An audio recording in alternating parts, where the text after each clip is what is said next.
Energy stored in a capacitor. तो capacitor एक ऐसा डिवाइस होता है जो एनर्जी को स्टोर करता है। इसके पास ये जो एनर्जी है ये आती है फ्रॉम बैटरी। बैटरी धीरे धीरे करके कैपेसिटर को एनर्जी सप्लाई करती रहती है और जब कैपेसिटर चार्ज हो जाता है तो हम कैपेसिटर से एनर्जी ले लेते हैं। कैपेसिटर की अच्छी बात यह है कि कैपेसिटर आपको इंस्टेंट एनर्जी दे देता है जो कि बैटरी आपको नहीं दे सकती थी, इसलिए हम लोग कैपेसिटर का इस्तेमाल करते हैं। अब सवाल यह है कि कैपेसिटर के अंदर कितनी एनर्जी स्टोर होगी, बैटरी उसको कितना एनर्जी देगी, राइट। अब देखो होता क्या है कि ये बैटरी यहां पर लगी हुई है। बैटरी का काम क्या है, चार्जेस को सप्लाई करना। तो बैटरी ने चार्ज सप्लाई किया कुछ इस वे में, है ना, बैटरी ने इस वे में चार्ज सप्लाई किया। तो इसका जो ये वाला साइड है, लेफ्ट साइड, तो ये हो जाएगा प्लस चार्ज, है ना, ये हो जाएगा प्लस चार्ज। तो बदले में जो ऑपोजिट फेस होगा वो उसका क्या हो जाएगा, माइनस चार्ज। बदले में जो ऑपोजिट फेस होगा वो माइनस चार्ज हो गया। तो this is plus Q and this is minus Q. ये जो चार्जेस की सप्लाई थी, ये सप्लाई किसने की, ये सप्लाई की बैटरी ने। अब आपको एक चीज पता है कि दिखने में तो हमको लगता है कि यहां से चार्जेस गए, लेकिन असल में जो एनर्जी स्टोर्ड होती है वो होती है in the form of electric field. तो आप यहां पर एक स्टेटमेंट लिख सकते हैं कि energy stored in a capacitor, energy stored in a capacitor is in the form of electric field, in the form of electric field। और ये इलेक्ट्रिक फील्ड क्यों जनरेट हो जाता है, क्योंकि एक साइड प्लस है कैपेसिटर का और दूसरा साइड माइनस है, मतलब एक प्लेट प्लस है दूसरा प्लेट माइनस है, तो इसके बीच में इलेक्ट्रिक फील्ड सेटअप हो जाता है। और ये तो मैं आपको पहले ही बता चुका हूं कि जितना चार्ज गया था उतना चार्ज वापस भी आ गया। तो असल में ये जो कैपेसिटर है, अगर आप इसका नेट चार्ज देखो, नेट चार्ज तो एक तरफ प्लस है और एक तरफ माइनस, तो नेट चार्ज तो जीरो हो गया। तो बैटरी ने जितना चार्ज दिया था उतना ही चार्ज वापस आ गया है। तो जो एनर्जी है वो इलेक्ट्रिक फील्ड के फॉर्म में स्टोर हो गई। तो हम ऐसा क्यों बोलते हैं, मतलब ये जो हम चार्ज ले रहे हैं, जो हम बोलते हैं ना कि कैपेसिटर के अंदर इतना चार्ज एक्यूमुलेट हो गया, ये एक्चुअली ये जो प्लस टर्मिनल है ना, इसका प्लस वाला प्लेट, उसके चार्ज को देखा जाता है। ओवरऑल चार्ज देखोगे तो वो तो जीरो है, क्योंकि जितना गया था उतना वापस आ गया, है ना। तो एनर्जी इलेक्ट्रिक फील्ड के फॉर्म में स्टोर हो गई। तो इसकी जो पॉजिटिव प्लेट है उसमें जितना चार्ज स्टोर हो जाता है, हम ये बोलते हैं कि उतना चार्ज उसमें एक्यूमुलेट हो गया है। पर असल में अंदर क्या है, अंदर है इलेक्ट्रिक फील्ड।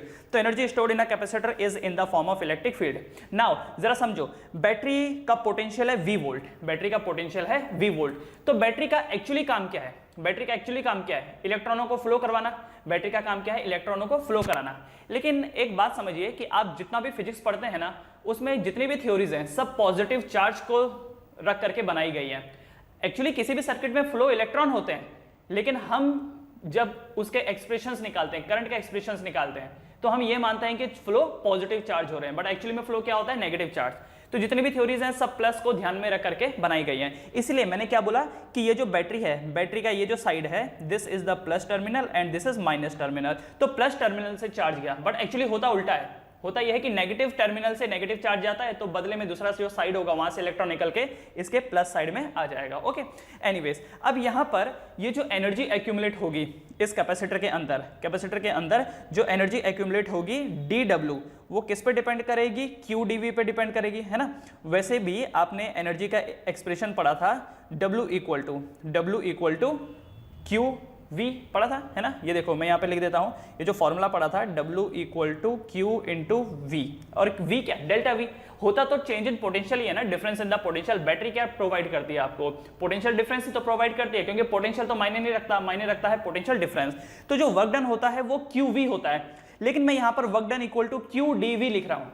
अब मैं ऐसा क्यों लिख रहा हूँ, क्यों मैंने यहाँ पर D लिखा है, DW एंड DV, वो इसके लिए पक्का यहाँ पर ये जो गिवन इनपुट्स हैं ये वेरिएबल होंगे। अब कौन वेरिएबल है, ये देखो, ये जो चार्ज है, चार्ज यहाँ पर एक वेरिएबल क्वांटिटी है, चार्ज यहाँ पर एक वेरिएबल क्वांटिटी है। कैसे हुआ ये समझिए, क्या बैटरी ने अचानक से एक साथ चार्ज डाल दिया क्या अंदर, क्या बैटरी ने एक साथ पूरा चार्ज निकाला और बैटरी और कैपेसिटर के अंदर डाल दिया, नहीं। बैटरी ने पहले एक चार्ज दिया, फिर दूसरा चार्ज दिया, फिर तीसरा चार्ज दिया, चौथा चार्ज। तो अब आप मुझे बताओ, क्या वक्त के साथ साथ चार्जेस की क्वांटिटी बढ़ रही है कैपेसिटर के अंदर, है ना। देखो बैटरी उस नलखे के जैसा है जिसमें पानी आ रहा है, पर धीरे धीरे करके आ रहा है, टप टप टप टप पानी करके आ रहा है। अब और जो बाल्टी है, बाल्टी कैपेसिटर है, तो पहले बाल्टी खाली थी, उसके अंदर कुछ भी नहीं था, एक बूंद पड़ी, फिर दूसरी बूंद पड़ी, फिर तीसरी बूंद, फिर चौथी बूंद, ऐसा करते करते वो बाल्टी भर गई। तो अगर मैं बोलूं कि यहां पर वाटर की जो क्वांटिटी है, क्या वो कांस्टेंट है कि वेरिएबल है, तो वेरिएबल है, पहले पानी कम था, फिर बढ़ा, फिर बढ़ा, फिर और बढ़ा और बढ़ा और बढ़ा, और अब बाल्टी हो गई फुल। इसी तरीके से यहां पर जो बैटरी है वो कैपेसिटर को पहले एक चार्ज भेजेगी, फिर दूसरा चार्ज भेजेगी, फिर तीसरा चार्ज, चौथा चार्ज। इस वजह से चार्ज एक वेरिएबल क्वांटिटी है। तो जितना चार्ज भेजेगा ये जो बैटरी है, ये जितना चार्ज कैपेसिटर में भेजेगी उतना ही एनर्जी स्टोर होगा। तो अब यहां पर देखो, मान लो बैटरी ने कुछ भी चार्ज नहीं भेजा, लेट्स से कि बैटरी ने कुछ भी चार्ज नहीं भेजा, तो Q का वैल्यू 0 हो जाएगा। सो वर्क डन यहां पर क्या हो जाएगा? 0, क्योंकि वर्क डन ही तो एनर्जी है। What is the work done? Work done is energy ना। तो जितना ज्यादा चार्ज एक्यूमुलेट होगा, जितना ज्यादा चार्ज एक्यूमुलेट होगा एक कैपेसिटर पे, उतना ही उसके अंदर की एनर्जी, उसके अंदर उतनी ही एनर्जी बढ़ेगी। इसलिए मैंने लिखा है dW = QdV। समझ गए? क्योंकि Q यहां पर एक वेरिएबल क्वांटिटी है, Q यहां पर एक वेरिएबल क्वांटिटी है इसलिए। उसके बाद अब क्या है? ठीक है भाई, Q अगर वेरिएबल है तो Q किस पे डिपेंड करता है? तो आपने पढ़ा है Q = CV, तो मैं ये लिख सकता हूं dW = Q की जगह आ जाएगा CV और ये आ जाएगा dV। नाउ इंटीग्रेट, है ना? तो इंटीग्रेट में देखो, ये जो वर्क डन है, वर्क डन को इंटीग्रेट, सॉरी dW को इंटीग्रेट क्या करेंगे तो क्या आएगा? वर्क डन, और ये जो C है ये बाहर आ जाएगा और इंटीग्रेशन ऑफ VdV हो जाएगा, इंटीग्रेशन ऑफ VdV। अच्छा, यहां पर C बाहर क्यों आया? C बाहर क्यों आया? क्योंकि C एक कांस्टेंट क्वांटिटी है। किसी भी कैपेसिटर का जो कैपेसिटेंस होता है, किसी भी कैपेसिटर का जो कैपेसिटेंस होता है वो एक कांस्टेंट क्वांटिटी होती है, एक कांस्टेंट क्वांटिटी होती है। अब आप मार्केट में गए, आपको एक बाल्टी खरीदनी थी, दुकान वाले ने आपको एक बाल्टी दिखाई कि देखो ये 5 लीटर की बाल्टी है।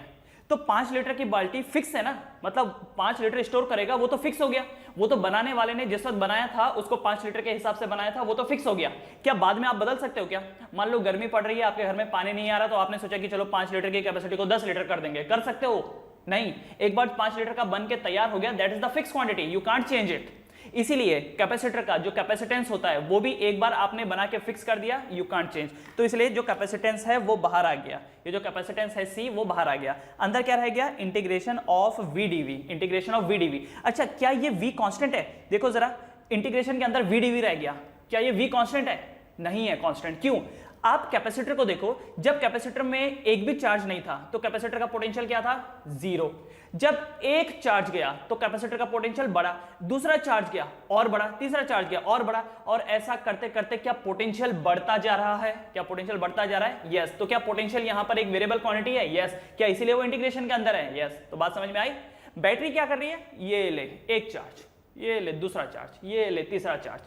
तो चार्ज बढ़ता जा रहा है और साथ साथ में चार्ज बढ़ेगा तो पोटेंशियल भी बढ़ेगा। मालूम है ना, इससे पहले जो हमने किया था कि Q is directly proportional to V। Charge भरते रहोगे तो पोटेंशियल बढ़ता रहेगा। एक पानी के ड्रम में आप पानी डालते रहो तो क्या हाइट बढ़ती रहेगी?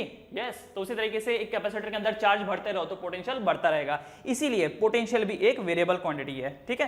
पोटेंशियल भी एक वेरिएबल क्वांटिटी है।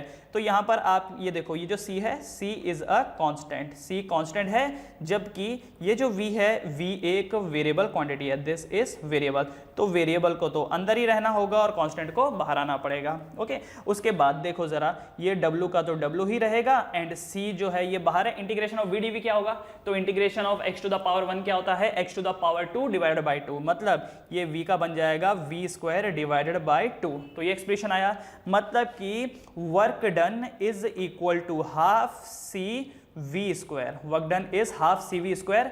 एंड ये जो वर्क डन है, ये जो वर्क डन है, यही एनर्जी के फॉर्म में स्टोर हो जाता है इन अ कैपेसिटर, यही एनर्जी के फॉर्म में स्टोर हो जाता है इन अ कैपेसिटर। तो मैं इसको U = हाफ CV² भी लिख सकता हूं, because work done is the energy, है ना? ये जो वर्क डन है यही तो एनर्जी के फॉर्म में उसके अंदर स्टोर होगा। मेरे पास एक धनुष बाण है, ठीक है? धनुष बाण पता होगा, बो एंड एरो। मैंने उसको पकड़ा और खींचा, मैंने वर्क किया ना, मैंने उस बो के ऊपर वर्क किया, पीछे खींचा उसको, तो मेरे वर्क से उस धनुष के अंदर क्या आई? एनर्जी आई। क्योंकि अगर मैं पीछे नहीं खींचता तो क्या उसके अंदर क्या उसके अंदर एनर्जी आनी थी? नहीं आनी थी। तो बात समझ में आ रहे होंगे कि जो भी हम लोग वर्क करते हैं उसकी वजह से एनर्जी डेवलप होती है। एक धनुष बाण जो ऐसे ही रखा हुआ है, किसी ने छुआ नहीं, बस रखा हुआ है टेबल पे, क्या वो डेंजरस हो सकता है? क्या वो किसी को मार सकता है? नहीं मार सकता, है ना? तो बात यहां पर वही है कि वर्क डन जो होगा उसी की वजह से इस कैपेसिटर के अंदर एनर्जी आएगी। तो एनर्जी कितनी हो गई यहां पर? Half CV²। तो ये जो है ये एक्सप्रेशन है किसका?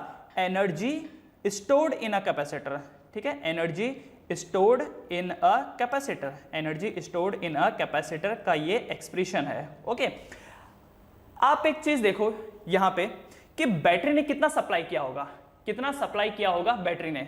तो एनर्जी सप्लाइड बाय बैटरी, एक बार जरा इसको भी देख लेते हैं। Energy supplied by battery, energy supplied by battery, battery ने कितना एनर्जी सप्लाई किया।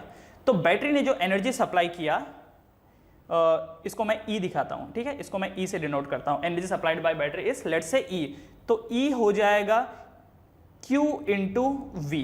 कितना हो जाएगा ये यहाँ पर Q इंटू V, वाई, क्योंकि एनर्जी का एक्सप्रेशन आपने Q इंटू V पढ़ा था, है ना। What is energy, energy work done is energy, तो वर्क डन हो जाता है यहाँ पर Q इंटू V, है ना। अच्छा, क्या मैं Q की जगह पर C लिख सकता हूं, C V, एंड ये तो V का V हो जाएगा, मतलब CV स्क्वायर, है ना, CV स्क्वायर। तो बैटरी ने कितना एनर्जी सप्लाई किया, CV स्क्वायर, और कैपेसिटर के अंदर कितना एनर्जी है, हाफ CV स्क्वायर। तो कुछ समझ में आ रहा है। बैटरी बोलती है कि मैंने तो तुमको CV स्क्वायर सप्लाई किया, ये देखो बैटरी का कहना है कि मैंने तो तुमको CV स्क्वायर की एनर्जी सप्लाई करी, मैंने तो तुमको CV स्क्वायर की एनर्जी सप्लाई करी। कैपेसिटर बोलता है कि मुझे तो हाफ CV स्क्वायर ही है मेरे पास, मतलब मेरे पास तो हाफ CV स्क्वायर ही है। फादर बोलते हैं कि मैंने तुझको 100 रुपया दिया था, बच्चा बोलता है मेरे अकाउंट में तो 50 रुपया ही है, तो मतलब बाकी 50 रुपया गया किधर, किधर गया, loss, it is the loss, it is the loss, store करने के चक्कर में इतना लॉस हो गया, ठीक है। तो यहां पर जो एनर्जी लॉस मैं बोल सकता हूं, energy loss for charging a capacitor या while charging a capacitor, energy loss in this case, या बोलो energy loss in charging the capacitor, energy loss in charging the capacitor, energy loss in charging the capacitor. तो ये जो energy loss होगा ये कितना होगा, ये होगा E माइनस U। तो कितनी हो गई ये वैल्यू, E है CV square minus half CV square, तो कितना आया ये, हाफ CV स्क्वायर, ठीक है। तो ये जो एनर्जी लॉस है, ये जो एनर्जी लॉस है, इस एनर्जी लॉस को एक काम करते हैं, या तो हम लोग H से दिखा सकते हैं, ठीक है। इसको मैं थोड़ा सा आगे कर देता हूं, इस पोर्शन को, एनर्जी लॉस को हम लोग, ठीक तरीके से नहीं हुआ, ये लीजिए energy loss in a capacitor, इसको मैं H से शो करता हूं, है ना। तो ये क्या हो जाएगा, E माइनस U। तो ये देखिए ये यहाँ पर बचा H, तो H equal to half CV square, half CV square, this is the energy loss. ये जो है हाफ CV स्क्वायर, ये क्या है, एनर्जी लॉस है चार्जिंग के दौरान, चार्ज करने के लिए ये वो एनर्जी लॉस है, ठीक है। तो इस हिसाब से क्या आप बोल सकते हो कि कैपेसिटर आर 50% एफिशिएंट, क्या आप बोल सकते हैं, यस, क्योंकि दे रहे हैं आप CV स्क्वायर, उसके अंदर हो रहा है हाफ CV स्क्वायर, तो बाकी क्या है, बाकी एनर्जी लॉस है ना। तो इसलिए आप बोल सकते हो कि capacitors are 50%, capacitors are 50% efficient, capacitor are 50% efficient. Capacitor की जो काबिलियत है वो 50% ही है, वो 50% ही है।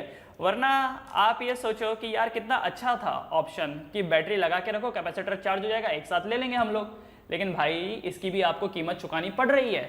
वैसे भी आपने पढ़ा है ना, जब कभी भी आप एनर्जी को एक फॉर्म से दूसरे फॉर्म में ट्रांसफर करते हैं, है ना, या फिर एक जगह से दूसरी जगह लेके जाने की कोशिश करते हैं, या कुछ भी ऐसा मैनिपुलेशन करते हैं, तो there is always a loss of energy, हमेशा कुछ ना कुछ एनर्जी का लॉस तो होता ही है, होता ही है ना। तो यहां पर कितना एनर्जी का लॉस हो रहा है, दिस लॉस इज 50%, डायरेक्टली 50%। तो नो डाउट कैपेसिटर आपको इंस्टेंट एनर्जी दे रहा है, जब आपको चाहिए तो दे देगा वो, लेकिन 50% काट लेगा, 50% वो काट लेगा, सिर्फ 50% ही आपको देगा, ओके। अब ये जो फॉर्मूला है U equal to half CV square, इस फॉर्मूले को मैं क्या थोड़ा और मॉडिफाई कर सकता हूं, कैसे मॉडिफाई इसको मैं करूंगा, देखो ये है हाफ CV स्क्वायर, तो क्या हाफ CV स्क्वायर को हाफ CV इंटू V लिखा जा सकता है ना। तो एक काम करता हूं, मैं यहां पर लिखता हूं C, ये जो एनर्जी का मतलब एनर्जी स्टोर्ड इन कैपेसिटर का आपने एक्सप्रेशन क्या निकाला, half CV square, right. Half CV square को हम लोग लिख सकते हैं हाफ CV इंटू V। तो इस हिसाब से एनर्जी का एक और एक्सप्रेशन बन जाता है हाफ QV, है ना। ये जो CV है, CV की जगह मैं क्या लिख सकता हूं, हाफ QV। तो ये दूसरा एक्सप्रेशन हो गया energy stored in a capacitor, ये energy stored in a capacitor. एक फॉर्मूला तो हाफ CV स्क्वायर हो गया, दूसरा U equal to half QV भी बन जाता है। एक और तरीका है मेरे पास कि अब जैसे मैंने यहां पर क्या किया, CV स्क्वायर को CV इंटू V लिखा, उसी तरीके से V को Q बाई C लिख देता हूं।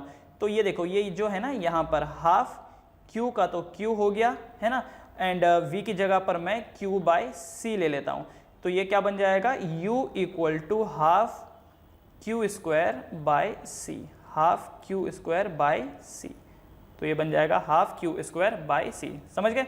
तो आपके पास जो इनपुट हैं वो जिस टर्म्स में रहेंगे आप वही फॉर्मूला इस्तेमाल कीजिए। So this is the number 1 formula, half C V square, right. तो अगर c और v दिया होगा तो सी वी स्क्वायर लगाइए, अगर आपको q एंड v दिया होगा तो हाफ क्यू वी लगाइए, एंड अगर आपको q एंड c दिया हुआ है तो हाफ क्यू स्क्वायर बाय सी लगाइए, हाफ क्यू स्क्वायर बाय सी लगाइए। तो ये इसके फॉर्मूले हैं। अच्छा, ये जो एनर्जी लॉस है ना इसको डेल्टा कर दीजिए, ये जो यहाँ से है ना, क्योंकि नॉर्मली जो चेंज होता है ना उसको हम लोग डेल्टा से रिप्रेजेंट करते हैं, तो इसको डेल्टा एच बना दीजिए, इसको डेल्टा एच बना दीजिए, क्योंकि डेल्टा का मतलब चेंज हो जाएगा, है ना। यहाँ पे डेल्टा का जो मतलब है वो चेंज हो जाएगा। ओके, एक और सवाल है यहाँ पर कि ये जो कैपेसिटर है इसका पोटेंशियल कितना हो सकता है, ये जो कैपेसिटर है इसका पोटेंशियल कितना हो सकता है। जैसे बैटरी V वोल्ट की है तो कैपेसिटर का पोटेंशियल कितना हो सकता है, मैक्सिमम कैपेसिटर का पोटेंशियल कितना हो सकता है। तो ध्यान रखना एक बात को, कैपेसिटर का पोटेंशियल उतना ही हो सकता है जितना बैटरी का होगा, जितना बैटरी का होगा। बैटरी अगर आपने 5 वोल्ट की लगाई है तो कैपेसिटर का मैक्सिमम पोटेंशियल 5 ही हो सकता है, 5 से ज्यादा कभी नहीं होगा, ठीक है। और अगर आपने बैटरी 10 वोल्ट की लगाई है तो कैपेसिटर का जो पोटेंशियल है वो भी 10 या 10 से कम रहेगा, पर 10 से कभी ज्यादा नहीं जाएगा। क्यों? वो इसलिए बिकॉज जो भी एनर्जी सप्लाई कर रहा है वो कौन सप्लाई कर रहा है, बैटरी। तो जितनी काबिलियत बैटरी की होगी, जितना पोटेंशियल बैटरी का होगा, जितना टैलेंट बैटरी का होगा, कैपेसिटर का टैलेंट उतना या उससे तो कम ही होगा। जैसे एक टीचर है और एक स्टूडेंट है, मान लो मैं टीचर हूं और आप स्टूडेंट है, तो आपका नॉलेज ज्यादा से ज्यादा मेरे जितना हो सकता है अगर आपके पास एक्सटर्नल कोई सोर्स नहीं है। मान लो एक लौता एक ही टीचर हूं मैं आपके लिए, बाकी कोई नहीं है इस दुनिया में जो आपको पढ़ाए, ठीक है ना। एक ऐसा एज्यूम करिए, एक हाइपोथेटिकल सिचुएशन की ओनली मैं हूं और आप हैं, इसके अलावा आपके पास कोई इंटरनेट नहीं है, कोई बुक का सोर्स नहीं है, एनीथिंग कोई भी नहीं है, बस मैं ही इकलौता टीचर हूं आपका। तो आपका जो नॉलेज होगा वो मैक्स टू मैक्स मेरे नॉलेज जितना ही होगा, मेरे से ज्यादा नहीं होगा कभी भी, क्योंकि आपको जो ज्ञान मिल रहा है वो मेरे से मिल रहा है ना। तो आपका नॉलेज मैक्स टू मैक्स मेरे जितना होगा, या तो मेरे से कम हो सकता है पर मेरे से ज्यादा नहीं होगा। तो इसीलिए ये जो कैपेसिटर है उसको जो एनर्जी मिल रही है वो मिल रही है किससे, बैटरी से। तो कैपेसिटर का पोटेंशियल, कैपेसिटर की काबिलियत, कैपेसिटर का टैलेंट कभी भी बैटरी को क्रॉस नहीं करेगा। लास्ट बैटरी के जितना हो सकता है या तो बैटरी से कम हो सकता है। क्लियर है? तो आप चाहो तो इस स्टेटमेंट को कहीं पर लिख सकते हैं, क्योंकि जब आप न्यूमेरिकल करते हैं ना तो आपका आंसर सही आया है या नहीं आया है ये चेक करने का ये भी एक तरीका होता है कि पता चला आपने कैपेसिटर का पोटेंशियल निकाला और बैटरी से ज्यादा निकल गया, तो समझ लो कहीं ना कहीं कुछ तो भी गड़बड़ किया है आपने। ओके, तो लिख लीजिए यहां पर कि द पोटेंशियल ऑफ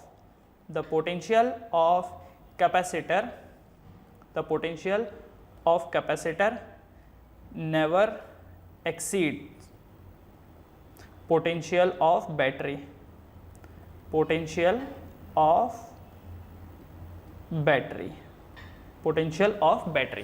एक और तरीके से चाहो तो आप इस बात को समझ सकते हो, जैसे मान लो ये एक पानी का ड्रम है, ठीक है, ये एक पानी का ड्रम है एंड इसको आपने कनेक्ट कर रखा है एक दूसरे पानी के ड्रम से, ये दूसरा पानी का ड्रम है, ठीक है। अब ये देखिए ये पानी का ड्रम है फुल भरा हुआ, और ये जो पहला पानी का ड्रम है, लेट्स से कि दिस इज द बैटरी, मान लीजिए ये बैटरी है, ओके, एंड ये जो दूसरा ड्रम है ये कैपेसिटर है, दूसरा ड्रम है कैपेसिटर। अब नॉर्मली होता क्या है कि जो एनर्जी सप्लाई होती है वो बैटरी से कैपेसिटर की तरफ होती है, बैटरी से कैपेसिटर की तरफ होती है।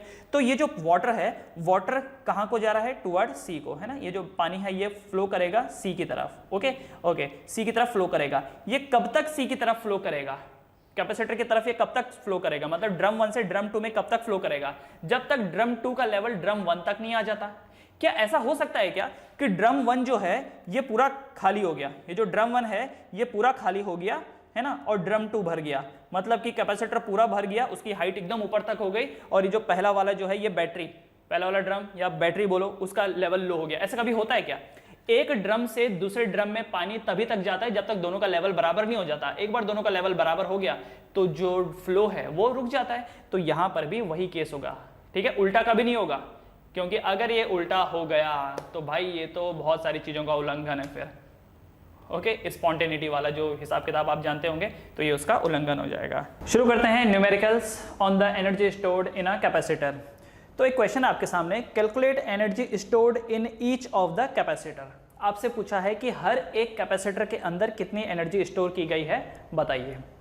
तो कैसे करेंगे, देखो एक चीज, अगर पूछा गया है कि पूरे सिस्टम की एनर्जी बताओ तब तो कोई प्रॉब्लम नहीं है, आराम से हम लोग निकाल सकते हैं कि जो हमने एनर्जी का फॉर्मूला पढ़ा था U = ½ CV², C डाल देंगे हम लोग इक्विवेलेंस कैपेसिटेंस एंड V डाल देंगे जो भी बैटरी ने प्रोवाइड किया, दैट्स ऑल। तो उससे हमको एनर्जी स्टोर्ड मिल जाएगा। लेकिन यहाँ पर क्वेश्चन क्या बोल रखा है कि calculate energy stored in each capacitor, हर एक कैपेसिटर में कितनी एनर्जी स्टोर की गई है ये आपसे पूछा गया है। तो इसके लिए कुछ सेट ऑफ रूल है, वो मैं पहले लिख देता हूँ एंड फिर उसी रूल के हिसाब से हम लोग काम करेंगे। ओके, तो क्या क्या सेट ऑफ रूल्स हैं, सेट ऑफ रूल्स क्या हैं, तो देखिए रूल की लिस्ट है यहाँ पर। नंबर 1, पहला रूल है कि कैलकुलेट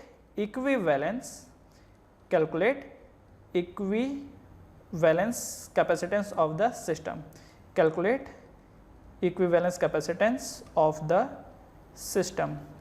पूरे सिस्टम का आपको इक्विवेलेंस कैपेसिटेंस निकालना है, नंबर 1। दूसरा आपको कैलकुलेट करना है, calculate the total charge of the system, total charge of system मतलब Q of system. Okay, formula भी लिख देता हूं मैं, तो Q ऑफ सिस्टम अगर आपको निकालना हो तो ये होगा capacitance equivalence into voltage provide by the battery. ठीक है, voltage provide by the battery, क्योंकि देखो Q = CV रिलेशन पड़ा था, तो बस उसी लॉजिक के हिसाब से हम लोग यहाँ पर total charge of the system निकाल देंगे। दूसरा हो गया, ठीक है। तीसरा आपको क्या करना है, डिस्ट्रीब्यूट कर देना है चार्ज को, distribute charge in each branch, हर एक ब्रांच में आपको चार्जेस को डिस्ट्रीब्यूट कर देना है, हर एक ब्रांच में आपको चार्जेस को डिस्ट्रीब्यूट कर देना है। और इसके लिए जो आप लॉजिक लगाएंगे वो ये होगा, Q1 will be directly proportional to the C1, Q1 will be directly proportional to the C1। जिस जगह पर जितनी ज्यादा कैपेसिटी होगी उस जगह पर उतना ही चार्ज जाएगा। ठीक है, हमको क्या करना है, चार्जेस को स्टोर कराने। एक समझो जरा, एक कंपनी है, उसने ढेर सारा सामान प्रोड्यूस किया, उसके पास अलग अलग गोडाउन्स है, किसी की कैपेसिटी ज्यादा है, किसी की कम है, किसी की बहुत कम है। तो जब वो सामान को गोडाउन में भेजेगा तो कैसे भेजेगा, जहां की कैपेसिटी ज्यादा होगी स्टोर करने की वहां पे ज्यादा सामान भेजेगा, जहां की कैपेसिटी कम है वहां कम सामान, और जिसकी बहुत ही कम है वहां और भी कम सामान भेजेगा, राइट। उसी तरीके से यहां पर भी यही है, सेम सिस्टम है कि जहां जिसकी कैपेसिटी ज्यादा है वहां पर ज्यादा चार्ज भेजा जाएगा और जहां की कम है वहां पर कम चार्ज भेजा जाएगा। ओके, अब इसका भी मैं एक छोटा सा लॉजिक बता देता हूं जल्दी, फिर हम डायरेक्टली इसको अप्लाई करेंगे। मान लीजिए कि ये देखो, ये है 3 branches, these are the 3 branch, और यहाँ पर एक कैपेसिटर, यहाँ दूसरा कैपेसिटर एंड यहाँ तीसरा कैपेसिटर लगा हुआ है। यहाँ से लेट से चार्ज आया, Q ऑफ सिस्टम आया, समझिएगा जरा इसको, यहाँ से Q ऑफ सिस्टम आया, ये 3 हिस्सों में डिवाइड हो गया, किसमें, Q1, Q2 एंड Q3 में। ठीक है, अच्छा Q1 जो है उसका कैपेसिटेंस मान लेते हैं C1 है, इसका कैपेसिटेंस C2 है और तीसरे वाले का कैपेसिटेंस C3 है। तो ध्यान से समझिएगा ये Q1 कैसे आएगा, देखो Q1 होगा, Q1 विल बी, तो देखो Q1 के रास्ते में कौन सा कैपेसिटर है, C1, तो Q1 होगा C1 divided by C1 plus C2 plus C3 into Q of the system, into Q of the system, right. तो मतलब कि कैपेसिटर 1 से कितना चार्ज जाएगा, C1 divided by C1 plus C2 plus C3।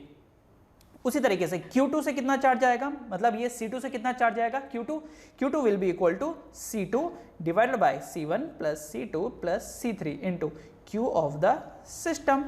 Okay, similarly Q3 से कितना जाएगा, Q3 से जाएगा C3 divided by C1 plus C2 plus C3 of the into Q of the system. Clear है, मतलब जो जिसकी कैपेसिटी होगी उस कैपेसिटी के हिसाब से आप चार्ज को डिस्ट्रीब्यूट कर देंगे।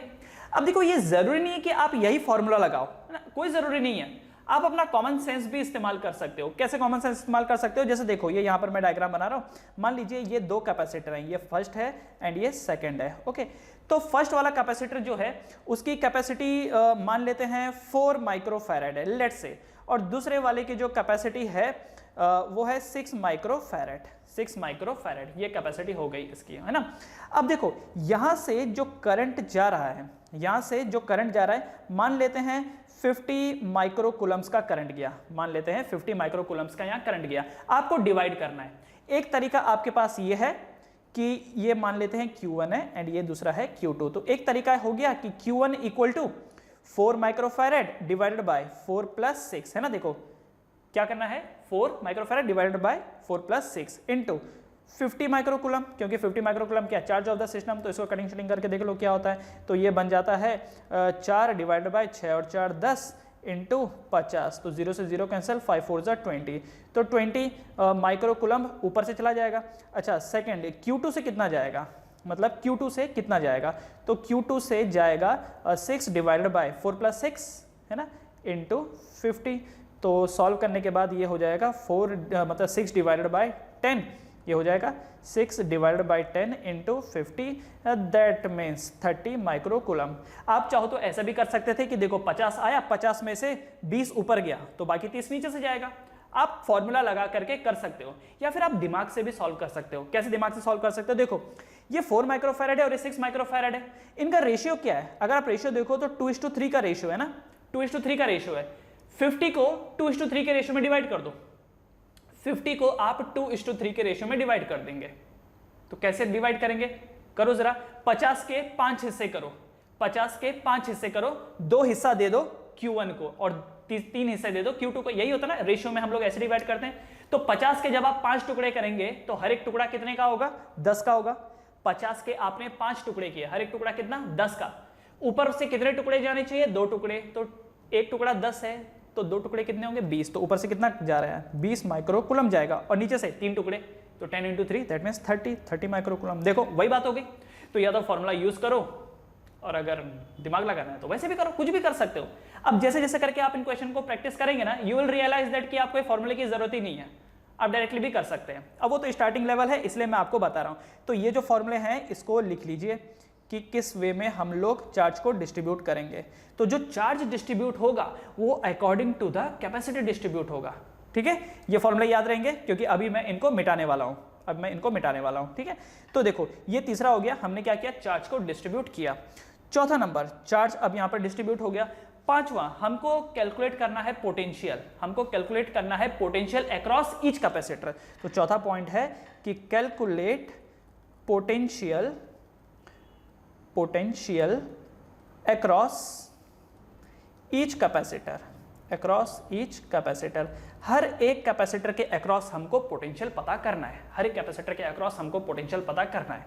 अब भाई कैसे करेंगे पोटेंशियल पता, तो भाई आपने पढ़ा है ना Q इक्वल टू CV, तो V क्या हो जाएगा, V will be equal to Q divided by C। तो अगर मुझे कैपेसिटर 1 का पोटेंशियल पता करना है C1, तो ये क्या हो जाएगा V1, तो V1 क्या होगा, Q बाई C1। अब ये कौन सा वाला Q है, क्या ये सिस्टम का Q है, नहीं, ये वो Q है, ये वो चार्ज है जो उस ब्रांच से होती हुई जा रही है, ठीक है। कहने का मतलब ये हो गया है कि लेट्स से इस वाले की मैं बात कर रहा हूं, ये देखो मैं इसकी बात करता हूं। यहां का अगर आपको पोटेंशियल पता करना हो, यहां का पोटेंशियल मान लो ये जो 4 माइक्रोफैरेड है, 4 वाले का पोटेंशियल पता करना हो, तो यहां से कितना चार्ज गया, तो यहां से 20 माइक्रोकूलम का चार्ज गया डिवाइडेड बाय यहां का कैपेसिटेंस इसका कितना है, तो कैपेसिटेंस है 4, तो 4 5 जा 20, मतलब कि ये 5 वोल्ट का है, मतलब ये कितना का हो गया, 5 वोल्ट का हो गया, समझ गए। तो इस तरीके से आप पोटेंशियल निकालोगे। तो पोटेंशियल क्या होगा, V1 equal to Q bye C1 तो चलो पता ही है, जिस कैपेसिटर के अक्रॉस हम पोटेंशियल निकाल रहे हैं उसका C डाल देंगे, और Q क्या, वहां से कितना चार्ज गुजर रहा है वो Q आप डालोगे, ना कि पूरे सिस्टम का चार्ज मत डाल देना, वहां से कितना चार्ज जा रहा है आपको वो लेना है। क्लियर है, तो ये चौथा पॉइंट हो गया। अब चौथा पॉइंट हो जाने के बाद पांचवा पॉइंट, कैलकुलेट एनर्जी। पांचवा पॉइंट है calculate energy stored in each capacitor, calculate energy stored in each capacitor, हर एक कैपेसिटर में कितनी एनर्जी स्टोर्ड है वो पता कर लो। और क्या फॉर्मूला लगाओगे भाई, गिन चुन के क्या फॉर्मूला आपके पास, हाफ CV² है ना, हाफ Q बाई V है, Q² बाई C है ना, Q² by C, yes Q² by C है, या फिर हाफ QV। तो ये फॉर्मूले हम लोग लगा सकते हैं। तो चलिए सॉल्व करते हैं। ये रूल याद हो गए, या तो खैर क्या अभी जैसे जैसे करके क्वेश्चन करेंगे ये ऑटोमेटिकली याद हो जाएंगे। तो चलें फिर मिटा दूं मैं ये जितनी भी सारी चीज़ें हैं। Let me delete all this things and start with the question. Start the question. चलो अब ये डायग्राम आपके सामने दिया है, एक एक करके चलते हैं। First step, calculate equivalence capacitance of the system. तो पहला इक्विवेलेंस कैपेसिटेंस निकालते हैं। तो देखो ये जो दो हैं ये आपस में ये पैरेलल लगे हुए हैं, पैरेलल मतलब ये 3 है और ये 9 है, तो क्या पैरेलल डायरेक्टली एड अप हो जाएंगे? यस, 9 10 11 12। तो इन दोनों का जो रिजल्ट आएगा ये कितना होगा? 12 माइक्रोफैरेड। अब ये 12 है और ये 4 है, तो 12 और 4 आपस में सीरीज कनेक्टेड है, तो 1/4 प्लस 1/12 है ना, क्या हो जाएगा ये? 1/4 प्लस 1/12, तो कितना हो जाएगा ये? 12 ले लो, 4 3 12, 3 + 1 4, 4/12, तो ये 1/3। ओके, तो मतलब 1/3 का क्या हो जाएगा? 3/1। तो इन दोनों का जो आया आउटपुट वो आया 3, इन दोनों का आया 3। मतलब क्या? देखो 3 और 9 तो आपस में एड अप होकर के 12 दे दिए, फिर ये 12 और 4 में सीरीज कॉम्बिनेशन लगेगा और इनका जो रिजल्ट आया वो 3 आया। अब ये जो ऊपर का 3 है और ये नीचे का 2 है, ये आपस में पैरेलल है, तो ये आपस में एड अप हो जाएंगे, तो 3 और 2 कितने हो जाएंगे? 5। तो सी इक्विवेलेंस ऑफ द सिस्टम निकल के आया 5। ओके, तो जो पहला वाला जो स्टेप था सी इक्विवेलेंस, ये निकल के आया 5 माइक्रोफैरेड। इसमें कोई प्रॉब्लम तो नहीं ना कि सर ये कैसे हुआ? भाई ये तो एक बहुत ही बेसिक लेवल की चीज़ थी, है ना, तो बस हमने ये चीज़ निकाल ली। ठीक है भाई, अब ये चीज़ अगर निकल गई है तो फिर बढ़ते हैं आगे सेकंड स्टेप पे। तो सेकंड स्टेप जी क्या है आपका? Calculate total charge of the system. तो total charge of the system क्या होगा? C of the system, C equivalence into potential. तो जरा देखें तो Q of system will be equal to, equivalence capacitance कितना आया? 5 माइक्रोफैरेड इनटू पोटेंशियल कितना है? 8 वोल्ट। तो जब आप इसे सॉल्व करेंगे तो Q ऑफ सिस्टम निकल के आएगा 40 माइक्रोकूलम। क्या निकल के आएगा? 40 microcoulomb. This is your second step, this is your second step. पहले स्टेप में आपने कैपेसिटेंस इक्विवेलेंस निकाला 5 माइक्रोफैरेड, दूसरे में आपने चार्ज सिस्टम का निकाला कितना? 40 माइक्रोकूलम। क्योंकि कैपेसिटेंस माइक्रोफैरेड में था तो जो आपका चार्ज निकल के आएगा वो माइक्रोकूलम्स में निकल के आएगा। ठीक है, अच्छा अब इसका मतलब क्या हुआ समझो जरा। इसका मतलब ये हुआ कि बैटरी ने यहां से टोटल कितने चार्ज दिए? 40 माइक्रोकूलम, और ये जो है ना 40 माइक्रोकूलम ये Q ऑफ सिस्टम है। Q ऑफ सिस्टम कितना? 40 माइक्रोकूलम। मतलब बैटरी ने कहा कि मैं आपको 40 माइक्रोकूलम दे रही हूं। ठीक है भाई, दे दो। अब आगे चल करके क्या होगा? ये जो 40 माइक्रोकूलम है इसके दो हिस्से होंगे, एक हिस्सा ये होगा Q1 और एक हिस्सा ये होगा Q2, बराबर? एक हिस्सा होगा Q1 और एक हिस्सा होगा Q2। अब सवाल है कि Q1 Q2 कितना होगा? What will be the Q1 and Q2? तो चलो Q1 Q2 को देख लेते हैं। तो Q1 Q2 के लिए हम लोग क्या करेंगे? चार्ज के अकॉर्डिंगली उसको डिस्ट्रीब्यूट कर देंगे, है ना। अब ये देखो, सुनो एक चीज ध्यान से समझो कि इस बार आप इस पूरे को एक ही कैपेसिटर मान के चलोगे। ये जो पूरे हैं ना ये तीनों, इन तीनों को एक ही मान के चलोगे, क्योंकि ये जो करंट डिस्ट्रीब्यूट हो रहा है ना, करंट दो हिस्सों में डिस्ट्रीब्यूट हो रहा है। तो Q1 के रास्ते में तो ये 2 माइक्रोफैरेड है, जबकि Q2 के रास्ते में ये 4 भी आना है, ये 3 वाले को भी आना है, ये 9 वाले को भी आना है ना। इसीलिए 4 वाले, 3 वाले एंड 9 वाले Q2 को वेलकम करेंगे कि Q2 हमारी तरफ आ रहा है, आपका स्वागत है, जबकि Q1 वाले को कौन करेगा? 2। तो अब ये जो आप Q1 Q2 डिसाइड करोगे ना, ये इसमें नीचे वाले 2 माइक्रोफैरेड में तो कोई प्रॉब्लम नहीं है, वो तो इकलौता है, लेकिन ये जो ऊपर वाले 3 हैं उनका इक्विवेलेंस कैपेसिटेंस आपको देखना होगा। क्या है इनका इक्विवेलेंस कैपेसिटेंस? तो 9 10 11 12, तो 1/4 प्लस 1/12, वैसे अभी सॉल्व किया था, 1/4 प्लस 1/12, तो ये क्या था? 4/12। 4/12 का मतलब 3 है ना, 3 हुआ था। ओके, तो ये जो है ये इन तीनों का कॉम्बिनेशन देता है 3 माइक्रोफैरेड। ओके, अब देखो जरा Q1 क्या निकल के आएगा? What will be Q1? तो Q1 will be equal to 2 microfarad divided by ये 2 और ये 3, तो 2 + 3। जान रहे हो ना ये मैं 3, ये वाला 3 माइक्रोफैरेड क्यों ले रहा हूं? ये मैं इंडिविजुअली 4 3 एंड 9 को क्यों नहीं ले रहा हूं? क्योंकि ये तीनों मिलजुल करके अभी एक ही ग्रुप के हैं, एक ही ग्रुप में। जैसा होता है ना कि फॉरेन से लगता है कोई इन्वेस्टमेंट इंडिया में आ रहा है, लेट्स से फॉरेन से कोई कंपनी है जो इंडिया में इन्वेस्ट करना चाहती है, तो हम इंडियन पहले लेवल पे क्या करते हैं? ओके फॉरेन से कंपनी आ रही है, गुड गुड, आने दो, एक बार इंडिया में आने दो, उसके बाद बोलते हैं कि अच्छा हमारे स्टेट में आ रही है, तुम्हारे स्टेट में आ रही है, पहले आने दो, अभी वेलकम दोस्त, है ना। तो Q1 जो है वो कितना बनेगा? 2 divided by 2 into 3 into total कितना है? 40 माइक्रोकूलम्स, है ना। तो इसको सॉल्व करोगे तो कितना होगा? 2/5, दिस विल बी 2/5 इंटू 40, सो ये कितना हो गया 8 2 16। तो Q1 की वैल्यू कितनी आ जाएगी 16 माइक्रो कूलम, है ना। तो अगर Q1 जो है वो 16 माइक्रो कूलम है तो Q2 कितनी आ जाएगी, व्हाट विल बी Q2। तो Q2 के लिए आप 40 में से 16 माइनस कर दो, 40 में से 10 माइनस होएगा तो 30 आएगा, 30 में से 6 माइनस करेंगे तो 24 आएगा। So this will be 24 micro coulomb. तो ये तीसरा स्टेप आ गया, है ना, ये तीसरा स्टेप आ गया। इंडिविजुअली आपने निकाल लिए चार्जेस निकाल लिए, लेकिन अभी मसला खत्म नहीं हुआ है। ये जो Q1 वाला है इसमें कोई दिक्कत नहीं, Q1 वाले का साफ साफ है 16 माइक्रो कूलम। लेकिन ये जो Q2 वाला है ना, Q2 वाले के साथ प्रॉब्लम है, क्योंकि ये जो Q2 वाला है ये फर्दर डिवाइड होएगा, Q2 वाला फर्दर डिवाइड होगा। देखो Q2 की जो वैल्यू निकल के आई वो 24 निकल के आई, सी Q2 is 24 micro coulomb, right. लेकिन Q2 इस मोमेंट पे आकर के वापस डिस्ट्रीब्यूट हो जाएगा, कुछ ऊपर जाएगा तो कुछ नीचे जाएगा, है ना, कुछ ऊपर जाएगा कुछ नीचे जाएगा। तो चलो ये मैं ऑरेंज से बना देता हूँ, कुछ ऊपर गया कुछ नीचे गया। तो ये जो था लेट से ऊपर को गया Q3 और नीचे को गया Q4, है ना, ऊपर को गया Q3। देखो इस पॉइंट पे, ये जो पॉइंट है ना, ये जंक्शन पॉइंट, इस जंक्शन पॉइंट पे क्या हुआ, Q2 फर्दर डिस्ट्रीब्यूट हुआ, किसमें, Q3 एंड Q4 में। अब ये बताओ कि Q3 एंड Q4 कितने हैं, Q3 एंड Q4 कितने हैं। तो चलो Q3 भी निकाल लेते हैं कितना होगा।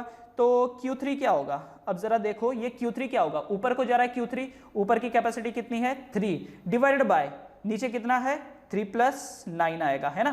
क्योंकि अब लड़ाई Q1 के साथ नहीं है, Q1 को भूल जाओ, सिर्फ Q2 को देखो, सिर्फ Q2 को देखो। Q2 डिस्ट्रीब्यूट हो रहा है Q3 एंड Q4 में, है ना। तो Q3 क्या होगा 3 डिवाइड बाय 3 + 9 इंटू Q2। क्योंकि इस वाले सिस्टम के लिए, ये देख रहे हो, मैं ये हटा देता हूं ये वाला, देखो इस वाले सिस्टम के लिए देखो मैंने नया वो बना दिया सर्कल। देखो इस वाले सिस्टम के लिए देखो, सिर्फ इस वाले के लिए देखो, Q2 is the charge of the system. उसको थोड़ी मतलब है कि चार्ज कहां से आ रहा है, उस जंक्शन के लिए तो जो सिस्टम है चार्ज जो है वो तो Q2 ही है ना। ओके तो चलो अब यहां पर क्या हुआ कि Q3 की जो वैल्यू आई 3/9 इंटू Q2। अच्छा Q2 की जगह पर मैं ये डाल दूं, चलो एक स्टेप तो और ही सही है ना। तो Q3 क्या हो जाएगा 3 डिवाइडेड बाय 9 10 11 12 इंटू Q2 की वैल्यू कितनी है 24 इंटू 24। तो 12 2 24 3 2 6। तो ये कितना वैल्यू आया, ये आया 6 माइक्रो कूलम। मतलब ये जो Q3 है ना, Q3 आएगा 6 माइक्रो कूलम, Q3 आएगा 6 माइक्रो कूलम। तो देखो यहां से 6 माइक्रो कूलम जाएगा, तो बचेगा कितना 24 में से अगर 6 ऊपर गया तो नीचे से कितना जाएगा, तो माइनस कर दो, 24 में से 6 माइनस कर दो, 24 में से 4 माइनस किया तो 20 होते हैं, तो बाकी बचे 2 18। तो ये जो Q4 है ये बचा 18 माइक्रो कूलम। तो मतलब कि यहाँ पे गए 18 माइक्रो कूलम। क्लियर है ये चीज, क्लियर है 18 माइक्रो कूलम, समझ गए। तो एक बार फिर से, बैटरी ने 40 माइक्रो कूलम दिया, बैटरी ने 40 माइक्रो कूलम दिया, 40 में 16 नीचे से ही निकल लिया, 24 ऊपर को गया। ये जो 24 ऊपर को गया वो फर्दर डिवाइड हुआ 6 micro coulomb and 18 micro coulomb में, करेक्ट, क्योंकि आगे जाके फर्दर ब्रांचेस हो रही है ना। बस तो चार्ज निकाल लिया। चौथा पॉइंट देखो, चौथा पॉइंट, अब चौथे पॉइंट के लिए मैं यहाँ पे गैप क्रिएट कर रहा हूँ, इधर ही लिखने की कोशिश करता हूँ लेफ्ट में। चौथा क्या है, calculate potential across each capacitor. हर एक कैपेसिटर के अक्रॉस आपको पोटेंशियल पता करना है, हर एक कैपेसिटर के अक्रॉस पोटेंशियल पता करना है। तो चलो पता करें। तो अब जरा देखना, पहला कैपेसिटर ये ले लें, पोटेंशियल अक्रॉस दिस 2 माइक्रोफैरेड वाला, 2 माइक्रोफैरेड क्या, ये देखो ये जो सबसे लोअर वाला है इसके अक्रॉस कितना पोटेंशियल होगा। तो आंसर इज इसके अक्रॉस कितना चार्ज है 16 माइक्रो कूलम डिवाइडेड बाय इसका कैपेसिटेंस कितना है 2 माइक्रोफैरेड। तो माइक्रो से माइक्रो कैंसिल, तो सॉल्व करने के बाद कितना आया 8 वोल्ट। आंसर कितना आएगा 8 वोल्ट। तो वोल्टेज अक्रॉस 2 माइक्रोफैरेड कितना 8 वोल्ट, ठीक है 8 वोल्ट आया। ओके लिख दिया। क्या मैं यहां पे लिख दूं, किस कलर से लिखूं, चलो इससे लिख देता हूं। इसके अक्रॉस जो पोटेंशियल है वो है 8 वोल्ट, 8 वोल्ट, ठीक है, पोटेंशियल इज 8 वोल्ट। एक रुको, इससे नहीं इससे लिखता हूं, ये वाले कलर से 8 वोल्ट पोटेंशियल आया, करेक्ट। ओके अब इसका देखिए जरा, second potential across this 4 microfarad है ना, पोटेंशियल अक्रॉस 4 माइक्रोफैरेड वाले से कितना जाएगा।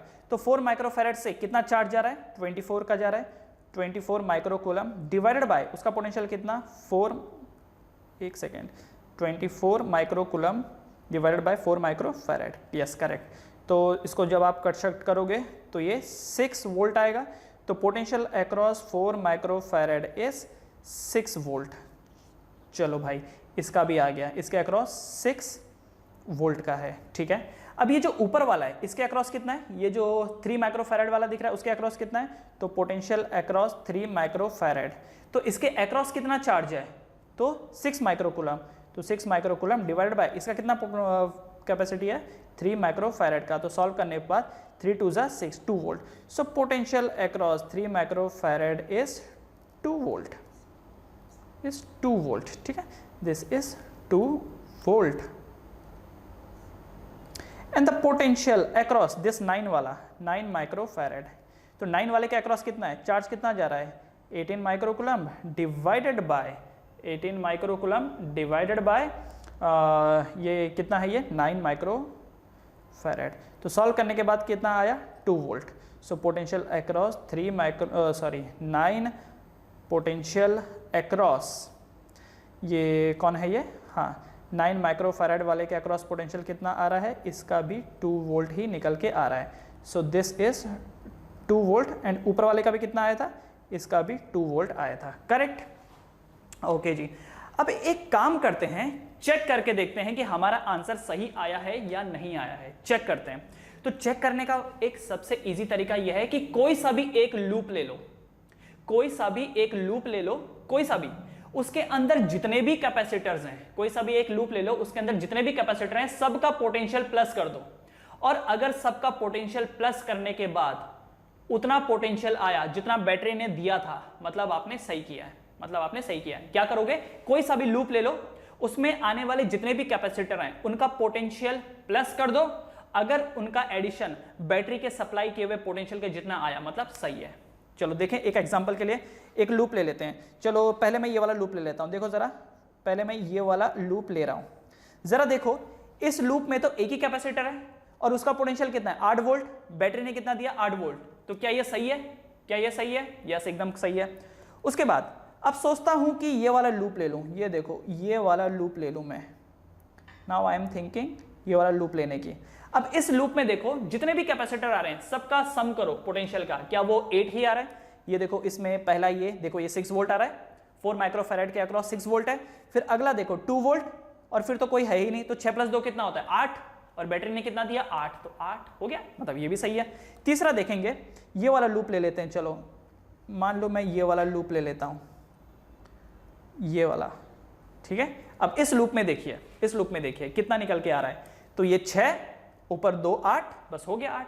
तो बैटरी ने दिया 8, ऊपर भी गया 8, यहां पर भी हो गया। अच्छा ये लूप मत ले लेना ऐसे, देखो ये लूप मत ले लेना कि सर ऐसा ले लें क्या, ये ऐसा ले लें। ये देखो सर इसमें तो नहीं हुआ भाई, इसमें बैटरी कहाँ कनेक्टेड है, यहां पर बैटरी कहाँ कनेक्टेड है। तो आपने बोला देखो ना सर, ये 6, ये 2 8, और ये देखो 8 8 8 16 हो गए। सर कहाँ 16, ज्यादा हो गए। ये लूप नहीं लेना है आपको, वो लूप लेना है जिसमें बैटरी हो, वो लूप लेना है जिसमें बैटरी हो, मतलब बैटरी के साथ ज्वाइन किया हुआ लूप होना चाहिए, ठीक है। तो मतलब हमने चेक किया, हमारा पोटेंशियल जो था, पोटेंशियल के लॉजिक के हिसाब से हमको समझ में आ गया कि ये सही हमने किया है। And the last, calculate the energy stored, calculate the energy stored. अब एनर्जी स्टोर्ड के लिए हम लोग क्या करेंगे, हर एक कैपेसिटर में, हर एक कैपेसिटर का सी निकालेंगे, सी तो पता ही है और वहां का वी भी पता है, बस हाफ सी वी कर दो, you will get your answer. Half C V कर दो, या half Q square by C कर दो, या हाफ क्यू वी कर दो, दैट्स योर चॉइस, जो भी करना है आप करो, आपको आपका आंसर मिल जाएगा। तो चलो एक करके देखें कोई सा भी एक। तो जैसे कि मुझे अगर इस 2 माइक्रो फैरेड वाले से निकालना हो, लेट्स से ये 2 माइक्रो फैरेड, तो मैं यहाँ निकालता हूँ, okay, see, this is the half C V square. तो 2 वाले का कैपेसिटी कितना है, 2 का ना, तो 2 × 10⁻⁻6 इंटू वी स्क्वायर। वी कितना है इसका यहाँ पर 8 वोल्ट है, तो into 8 square, half C V square, right. तो क्या होगा यहाँ पर देखो जरा, 2 से 2 कैंसिल हो जाएगा, एंड 8 का स्क्वायर कितना होता है, 64। तो 64 × 10⁻⁻6 जूल्स। ये कितना स्टोर्ड है, ये 2 माइक्रो फैरेड में स्टोर्ड है, ओके। चलो अब दूसरा, second one is energy stored इन ये 4 माइक्रो फैरेड वाले में। तो 4 माइक्रो फैरेड में क्या होगा, हाफ इंटू इसकी कैपेसिटी कितनी है 4 की, तो 4 into 10 to the power minus 6 and इसके अक्रॉस कितना पोटेंशियल है 6, तो 6 का स्क्वायर, तो ये 2 2 ज़ा 4 बन जाता है। सी दिस इज 2 2 ज़ा 4, तो कितना हो गया 6 का स्क्वायर, तो 6 6 ज़ा 36, 36 2 ज़ा 72 है ना 72, तो ये बन जाएगा 72 into 10 to the power minus 6 joules. Alright, अब देखो ज़रा मैं यहाँ पर लिख देता हूँ तीसरा वाला, एनर्जी स्टोर्ड अक्रॉस, ये कौन है ये ऊपर 3 माइक्रोफैरड वाला, तो 3 माइक्रोफैरड का क्या आएगा ये, तो हाफ इंटू 3 है ना 3 into 10 to the power minus 6 into V square, इसके अक्रॉस कितना पोटेंशियल है 2, तो 2 स्क्वायर, तो ये कैंसिल कर दो, तो 2 से 2 कैंसिल, 3 2 ज़ा 6, सो दिस इज 3 2 ज़ा 6 into 10 to the power minus 6 joules. And the last one ये 9 माइक्रोफैरड वाले से देखते हैं, एनर्जी अक्रॉस 9 माइक्रोफैरड, तो ये बन जाएगा हाफ इंटू 9, ओके थोड़ा और इसको ऊपर करना पड़ेगा, रुकिए ज़रा, यस ये बना half into 9 into 10 to the power minus 6, और इसके अक्रॉस भी कितना पोटेंशियल है 2 का ही है, तो कटिंग करते हैं ज़रा इसको, तो 2 से ये 2 स्क्वायर कैंसिल, 9 2 ज़ा 18, 9 2 ज़ा 18 into 10 to the power minus 6 joules. ठीक है, तो चलो एक बार ज़रा अब इसको ऐड कर देते हैं, इन चारों को ऐड कर देते हैं, और ऐड करने के बाद जो टोटल एनर्जी है वो कितनी आ रही है, मैं टोटल एनर्जी को चलो इधर लिखता हूँ, ये तो चलो ये तो वो एनर्जी है जो इंडिविजुअली इनके अंदर है ना, ये वो एनर्जी है जो इंडिविजुअली इनके अंदर है। मान लो बोला होता है कि टोटल एनर्जी कितनी है, इंडिविजुअल के लिए हमको इतना प्रोसेस फॉलो करना पड़ रहा है, टोटल एनर्जी अगर बोली होती तो क्या मैं इन सबको ऐड कर दूं आपस में, तो इन सबको ऐड कर देंगे, तो देखो क्या होगा, ये 64 को जब हमने 6 के साथ ऐड किया तो कितना वैल्यू आया 70 है ना, ये वैल्यू आया 70, एंड ये 72 प्लस 18, तो 72 में 8 प्लस करेंगे तो 80 और 10 90, तो 90 प्लस 70 कितना हो गया, 90 प्लस 70 90 प्लस 70 7 और 7 14 15 16, यस, तो ये निकल के आ रहा है 160 into 10 to the power minus 6 joules है ना टोटल एनर्जी।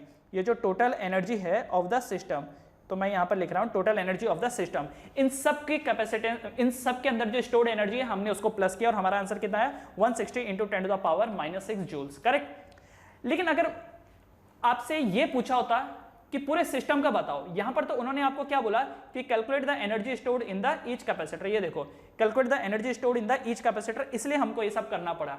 लेकिन अगर बोला होता कि calculate energy stored in the system, तो इतना सब कुछ करने की जरूरत नहीं है, तो हम लोग क्या करते कि energy stored in the system will be equal to half C V square, C किसका लेते सिस्टम का लेते, तो ये बन जाता हाफ सिस्टम का सी कितना है, देखो 5 माइक्रोफैरड कैलकुलेट किया है, 5 into 10 to the power minus 6 into V square मतलब 8 का स्क्वायर, तो 8 का स्क्वायर ये हो जाता है, तो 8 का स्क्वायर कितना होता है 64 का आधा कर दोगे तो मतलब ये 2 से जब ये 64 कैंसिल होगा तो आएगा कितना 32, और 32 इंटू 5 कितना होता है 32 इंटू 5, तो ये होगा 2 ज़ा 10 और 160, ओके राइट 160 ही आ रहा है। So this value is 160 into 10 to the power minus 6 joules. तो देख रहे हो क्या, तो अगर क्वेश्चन देने वाले ने बोल दिया कि पूरे सिस्टम के ऊपर कितना एनर्जी स्टोर्ड है, तब तो भाई डायरेक्ट है, पूरे सिस्टम का इक्विवेलेंस कैपेसिटेंस निकालो, बैटरी का V ले लो, half C into V square, बात खत्म। लेकिन अगर पूछा जाए कि इंडिविजुअल कैपेसिटर में कितना एनर्जी स्टोर्ड है, तो इन दैट केस हमको ये 5 स्टेप्स फॉलो करने पड़ेंगे, ये जो रूल्स हमने लिखा रखे हैं है ना, ये 5 रूल्स हमको फॉलो करने पड़ेंगे। क्लियर है, क्लियर ये चीज, एक बार मैं फिर से रूल बता देता हूं क्या है।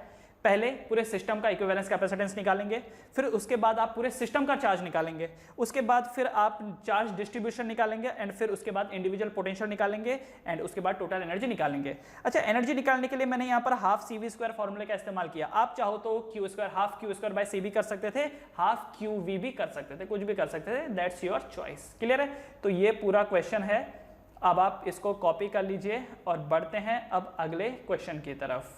ठीक है, next question, let's move to the next question. तो अगला क्वेश्चन है, अब इसको देखिए, ये अगला क्वेश्चन आपके सामने, calculate energy stored in each capacitor, हर एक कैपेसिटर में कितना एनर्जी स्टोर्ड है वो हमको निकालना है। तो चलें स्टेप वाइज, तो पहले आप वीडियो पॉज कीजिए, खुद से सॉल्व कीजिए और उसके बाद फिर आप आंसर को क्रॉस एग्जामिन कीजिए, ठीक है। तो चलो शुरू करते हैं। पहला जो था वो था इक्विवेलेंस कैपेसिटेंस निकालने के लिए। तो चलो इक्विवेलेंस निकालें। सबसे पहले ये देखो, ये दोनों पैरेलल में है, तो पैरेलल में क्या हो जाएगा, 3 और 2 5। फिर ये देखो ये सीरीज में है ना, तो ऊपर वाले इन दोनों का आया 5 और ये दोनों सीरीज में है, तो 1/5 प्लस 1/20। चलो 1/5 प्लस 1/20 कॉमन लेते हैं 20, तो 5 4 जा 20, 4 + 1 हो जाता है 5, मतलब ये 1/4 4/1। तो इन दोनों का जो रिजल्ट है वो 4 आ जाता है। और बाद में जो दोनों एडअप हो जाएंगे तो 5 और 4 कितना हो जाएगा, 9 हो जाएगा। ओके, तो मैंने तो पता कर लिया the equivalence capacitance of the system is 9, है ना। सी इक्विवेलेंस कितना है, 9 माइक्रोफैरेड, 9 माइक्रोफैरेड। से गलती से कूलम लिख रखा है, this is farad. Okay, so capacitance equivalence capacitance is 9 microfarad. Alright, check कर लो जरा, चेक कर लिया, देख लिया। ओके, तो पहला जो रूल था वो हो गया। दूसरा क्या है, दूसरा क्या था कि आपको पता लगाना था what is the charge of the system. तो चार्ज ऑफ द सिस्टम पता लगा लेते हैं। तो चार्ज ऑफ द सिस्टम के लिए क्या फॉर्मूला यूज करना था, charge Q equal to CV, C equivalence into potential by the battery. इसका मतलब charge of the system will be equal to, charge of the system will be equal to C equivalence कितना है 9 microfarad multiply by potential कितना है 20। तो solve करने के बाद कितना आया 180 माइक्रोकूलम, कितना आया 180 माइक्रोकूलम, ठीक है। This is 180 microcoulomb, right. Okay, इसका मतलब बैटरी ने यहां से कितने सप्लाई करी, 180 माइक्रोकूलम्स की, 180 माइक्रोकूलम्स की यहाँ पे सप्लाई करी, ठीक है। ओके जी, अब ये जो 180 माइक्रोकूलम यहाँ से गया, अब ये 2 हिस्सों में डिवाइड होगा। इस हिस्से को हम बोलते हैं चलो Q1 एंड ये जो हिस्सा है इसको हम बोलते हैं Q2। तो Q1 कितना होगा, Q2 कितना होगा, Q1 एंड Q2 कितना होगा। अब वही बात हो गई कि Q1 को रिसीव करने के लिए ये दोनों एक टीम में कन्वर्ट हो जाएंगे, है ना। Q1 को रिसीव करने के लिए ये दोनों एक टीम में कन्वर्ट हो जाएंगे एंड Q2 को रिसीव करने के लिए ये दोनों एक टीम बना लेंगे। तो ऊपर वाले जो ये टीम बना रहे हैं वो कितने का बना रहे हैं, 5 माइक्रोफैरेड का टीम बना रहे हैं। और ये जो नीचे वाले हैं 5 और ये 20, तो अभी इसका देखा था ये कितना बना रहा था 4 माइक्रोफैरेड। तो क्या आप यहां से Q1 एंड Q2 निकाल सकते हैं, can you calculate Q1 and Q2, चलो निकाल लेते हैं Q1 एंड Q2। सो जो Q1 होगा, Q1 will be equal to, तो यहां इसके रास्ते में नेट कितना है, Q1 के रास्ते में नेट कैपेसिटेंस कितना है 5 माइक्रोफैरेड। तो 5 डिवाइडेड बाय टोटल कितना है 5 + 4 into Q of the system कितना है, तो सिस्टम है 180 माइक्रोकूलम। तो सॉल्व करने के बाद ये कितना आएगा 5 डिवाइडेड बाय 5 और 4 9 इंटू 180, तो कटिंग 9 2 जा 80, तो ये कितना हो गया 5 2 जा 10, मतलब 100 माइक्रोकूलम। क्या हो रहा है यहाँ पर 100 माइक्रोकूलम। तो 100 माइक्रोकूलम जो है वो ऊपर से चला जाएगा। तो Q1 की जो वैल्यू है ये कितनी हो रही है 100 microcoulomb, this is the Q1। तो Q2 की वैल्यू कितनी हो जाएगी 180 में से 100 अगर ऊपर चले जाएंगे तो 80 नीचे जाएंगे। सो Q2 का वैल्यू कितना हो गया 80 माइक्रोकूलम, करेक्ट। इतना क्लियर, 80 माइक्रोकूलम, 100 माइक्रोकूलम ऊपर और 80 माइक्रोकूलम नीचे। अब आप अगर नोटिस करो तो Q1 फर्दर डिवाइड होएगा, है ना, फर्दर डिवाइड होएगा किस में, फर्दर डिवाइड होगा किस में, इसमें देखिए हाँ 2 माइक्रोफैरेड एंड 3 माइक्रोफैरेड में डिवाइड होगा। तो चलो इसको भी देख लेते हैं। तो मान लेते हैं ये जो Q1 है ये फर्दर डिवाइड होकर के Q3 बना रहा है, ये यहाँ पर है Q3 एंड ये जो पार्ट है ये होगा Q4, है ना, Q3 Q4। तो क्या आप बता सकते हैं Q3 क्या होगा, तो चलो निकाल लेते हैं। Q1 हम लोगों ने निकाला 100 माइक्रोकूलम एंड Q2 का जो वैल्यू है ये 80 माइक्रोकूलम। तो Q1 Q2 निकला, ये देखिए ये जो Q1 Q2 है ये निकला। Q3 भी निकाल लेते हैं। अब Q3 के रास्ते में 2 माइक्रोफैरेड है, तो 2 डिवाइड बाय टोटल कितना होगा 2 + 3 5, 2 + 3 5, है ना। ये देखो ये 2 वाला और ये 3 वाला, इन दोनों को कंसिडर किया जाएगा। और इसके लिए जो इनकमिंग चार्ज है वो तो 100 माइक्रोकूलम है, क्योंकि ये देखो ये जो है ना इनको इन्हीं से मतलब है, 2 और 3 को इस 100 कूलम से माइक्रोकूलम से मतलब है, 2 और 3 को तो उससे मतलब है ना जो वहां पर आया। मान लो फॉरेन से 1000 करोड़ रुपए का फॉरेन डायरेक्ट इन्वेस्टमेंट आया इंडिया में। अब उसमें से बोला है कि महाराष्ट्र को मिलेगा लेट्स से 70 करोड़, ठीक है, बाकी अलग स्टेट वालों को अलग बांटने दो। महाराष्ट्र को 70 करोड़ मिला ना, ओके, तो 70 करोड़ जब यहां पर आया तो अब यहां के लोग 70 करोड़ के हिसाब से डिस्ट्रीब्यूट करेंगे। बात समझ में आई, 70 करोड़ के हिसाब से वो लोग यहां पे डिस्ट्रीब्यूट करेंगे। तो उनको मतलब नहीं है कि बाकी कितना गया, नहीं महाराष्ट्र में कितना है, क्योंकि डिस्ट्रीब्यूशन अब महाराष्ट्र के अंदर होने वाला है, तो महाराष्ट्र के जो गवर्नमेंट है अब वो 70 के हिसाब से अपनी डील करेगी ना, तो वही बात है यहाँ पर भी सेम थिंग। तो ये देखिए ज़रा सॉल्व कीजिए इसको, तो सॉल्व करने के बाद कितना आ रहा है ये 2/5 इंटू 100, तो 5 2 ज़ा 10 0, तो कितना हो गया ये 2 2 ज़ा 4 40 माइक्रो कूलम। तो 40 माइक्रो कूलम इज Q3, अगर Q3 40 माइक्रो कूलम है तो Q4 कितना है, तो 100 में से 40 माइनस कर लो 60 माइक्रो कूलम, तो Q4 आ गया 60, है ना, Q4 कितना आया 60 आया। तो एक बार इसको लिख लेते हैं, एक बार इसको लिख लिया जाए, तो ये देखिए क्या बना, Q3 जो है ये है 40 माइक्रो कूलम्स एंड Q4 जो है वो है 60 माइक्रो कूलम। डायग्राम थोड़ा वैसा बन रहा है, कंजस्टेड हो रहा है, मुझे थोड़ा बड़ा बना लेना चाहिए था, लेकिन जब तक दिख रहा है हम लोग तब तक करेंगे। ओके, पहला स्टेप हो गया सी इक्विवेलेंस निकालने का। दूसरा जो स्टेप था, दूसरा step charge of the system निकालने का, वो हो गया, चार्ज ऑफ द सिस्टम है वो निकालने का हो गया। फिर उसके बाद इंडिविजुअल चार्ज डिस्ट्रीब्यूशन वो निकालने का हो गया, है ना। रूल देखो ज़रा, रूल क्या है, पहला वाला क्या रूल था, calculate C equivalence of the system निकाल लिया, calculate the total charge of the system निकाल लिया, distribute charge in each branch कर लिया। चौथा क्या है, calculate potential across each capacitor. Okay, अब ये काम करना है अपने को, चलो तो अब ये कर लेते हैं। तो पहला पोटेंशियल अक्रॉस, ये 5 वाले का देखते हैं, 5 माइक्रो फैराड वाले के अक्रॉस कितना पोटेंशियल होगा। तो V क्या होता है Q/C, तो इसके अक्रॉस कितना चार्ज है, 80 का चार्ज है, 80 माइक्रो कूलम डिवाइडेड बाय इसका कैपेसिटेंस कितना 5 माइक्रो फैराड, है ना। तो सॉल्व करने के बाद ये कितना आएगा, तो कटिंग करो जरा 16, तो सॉल्व करने के बाद ये वैल्यू कितनी आई 16 वोल्ट। ओके, इसके बाद जैसे वोल्टेज अक्रॉस 20 माइक्रो फैराड वाले के अक्रॉस कितना आएगा, तो वहाँ से चार्ज कितना गया 80 माइक्रो कूलम डिवाइडेड बाय यहाँ का कैपेसिटी कितना है 20 माइक्रो फैराड। तो कटिंग शटिंग करिए ज़रा, 24 ज़ा 80, तो सॉल्व करने के बाद ये आया 4 वोल्ट, कितना आया 4 वोल्ट। ओके, उसके बाद ये जो अगला है ये V 2 माइक्रो फैराड, इसके अक्रॉस क्या होगा फिर 2 माइक्रो फैराड के अक्रॉस कितना चार्ज किया 40 माइक्रो कूलम डिवाइडेड बाय इसका कैपेसिटी कितना 2 माइक्रो फैराड।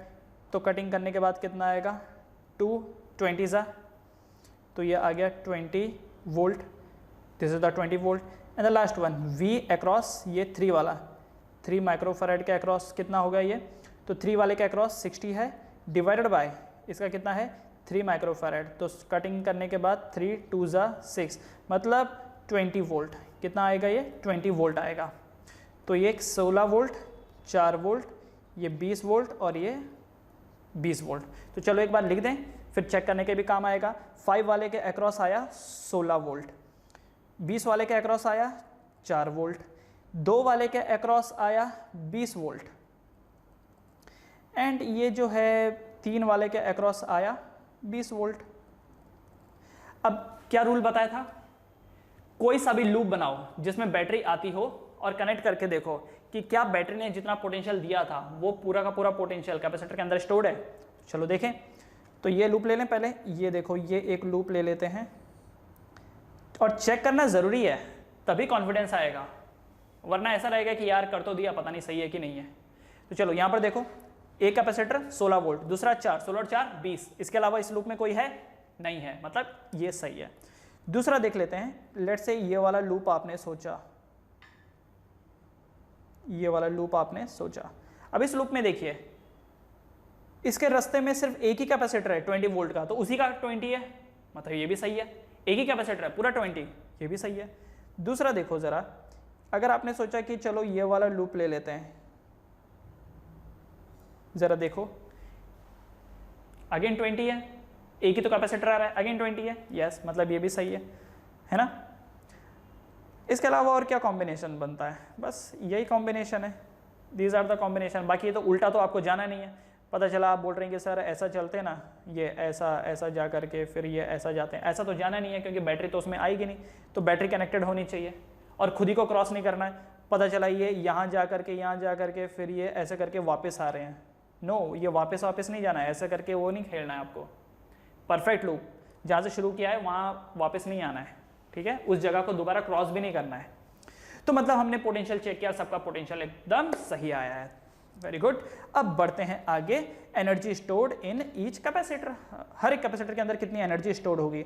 तो एनर्जी स्टोर्ड इन, चलो पहले 5 माइक्रोफैरड वाला लेते हैं, 5 माइक्रोफैरड। तो एनर्जी स्टोर्ड क्या फॉर्मूला होता है, हाफ CV², वो पिछले वाले में लगा चुके हैं, इस बार Q भी लगाते हैं, है ना। तो हाफ Q, इसके अक्रॉस Q कितना है 80 × 10⁻⁻6 एंड V कितना है, V कितना है, एक काम करता हूँ मैं, बार बार एक्सपेंड क्यों कर रहा हूँ, अननेसेसरी एनर्जी वेस्ट अपनी भी, क्योंकि 80 माइक्रोफैरड है ना, तो डायरेक्टली 80 माइक्रोकूलम है, तो Q हो गया इंटू V कितना हो गया 16, है ना। तो ये कटिंग करेंगे इसको, तो 8 जा, तो सॉल्व करने के बाद ये वैल्यू कितनी आई 640 माइक्रोजूल्स, कितना है 640 माइक्रोजूल्स। दूसरा एनर्जी स्टोर्ड अक्रॉस ये 20 वाला 20 माइक्रोफैरड, तो कितना हो जाएगा हाफ, इसका कितना 80 माइक्रो कूलम्स का चार्ज है, इंटू V कितना है इसका 4, तो कितना हो जाएगा ये 2 4 जा 840, तो कितना हो जाएगा दिस इज 160 माइक्रोजूल्स, ठीक है। तीसरा एनर्जी स्टोर्ड अक्रॉस ये 2 माइक्रोफैरड, तो 2 माइक्रोफैरड का क्या होगा हाफ इंटू इसके अक्रॉस कितना चार्ज है 40 एंड इसके अक्रॉस कितना पोटेंशियल है 20, तो सॉल्व करने के बाद कितना आएगा 2 10 जा 400 microjoules and the energy stored across 3 वाला 3 माइक्रोफैरड, तो हाफ Q कितना है इसके अक्रॉस 60 इंटू इसके अक्रॉस वोल्टेज कितना है 20, तो सॉल्व करने के बाद कितना आया 600 माइक्रोजूल्स, कितना आया 600 microjoules. So what is the total energy, तो टोटल एनर्जी कितना है, टोटल एनर्जी इन सबको ऐड कर दो, 640 प्लस 160 प्लस 400 प्लस 600, तो कितना हुआ ये, अच्छा 640 प्लस 160 ऐड करो तो ज़रा, ये कितना हो गया 640, 64 में 6 प्लस किया तो 70 और 10 80 मतलब 800, 8 और 4 1200, 1200 प्लस 600 1800, तो कितना आया 1800 माइक्रोजूल्स का एनर्जी स्टोर हुआ। एक बार जरा ऐसा भी देख लेते हैं कंपेयर करके, ओवरऑल क्या होगा, तो U equal to half equivalence capacitance, equivalence capacitance कितना है इसका 9, तो हाफ इंटू 9 इंटू वोल्टेज कितना 20, हाफ QV है ना, हाफ QV, तो कितना वैल्यू आ रही है हाफ QV, तो Q कितना है इसका, एक सेकेंड 9 क्यों डाल दिया मैंने, हाफ QV होगा ना, तो हाफ QV में फॉर्मूला तो हाफ QV है, तो Q कितना है 180 है, पूरे सिस्टम का कितना है 180 है, राइट। ये देखो ये जो 180 है Q, इस बार हम Q डाल रहे हैं, हम हाफ CV² नहीं कर रहे हैं, हम Q डाल रहे हैं, तो हाफ Q इंटू V कितना है 20, तो ज़रा देखो तो 2 10 जा 20, तो बस सॉल्व करने के बाद कितना आया 1800 माइक्रोजूल्स, क्योंकि कैपेसिटेंस माइक्रोफैरड में था इसलिए एनर्जी स्टोर्ड इज 1800 माइक्रोजूल्स, करेक्ट। तो अगर आपको बोला जाता कि पूरे सिस्टम का बताओ तो बहुत ही आसान था, C इक्विवेलेंस निकाल दिया, बैटरी का पोटेंशियल तो पता ही है, बस हाफ CV² या फिर हाफ QV, बस वो सब लगा देते। लेकिन जब बात की जाती है ना energy stored in each capacitor, तो ये हमको 5 स्टेप फॉलो करने होते हैं। तो अब कैसे करना है 5 स्टेप फॉलो, इसके मैंने एग्जांपल दे दिए हैं, अब आप इसके ऊपर और ज़्यादा क्वेश्चन कीजिए एंड इसमें परफेक्ट हो जाइए। So this was the end of the topic. Knowledge होना अलग है एंड एग्जामिनेशन के लिए प्रिपेयर करना अलग। तो अगर आप किसी भी टॉपिक की और डिटेल जानकारी चाहते हैं या फिर एग्जामिनेशन पॉइंट ऑफ व्यू से प्रिपेयर करना चाहते हैं फॉर बोर्ड एंड एंट्रेंस, तो डाउनलोड कीजिए पुरशोरा class app from the Play Store या फिर उसका लिंक डिस्क्रिप्शन बॉक्स में दिया है। यहाँ पे आपको ढेर सारे conceptual questions, numerical questions and previous year में आए क्वेश्चंस के वीडियो सॉल्यूशन मिलेंगे, वो भी बहुत ही नॉमिनल प्राइस में। And finally please like share and subscribe the channel for more new notification.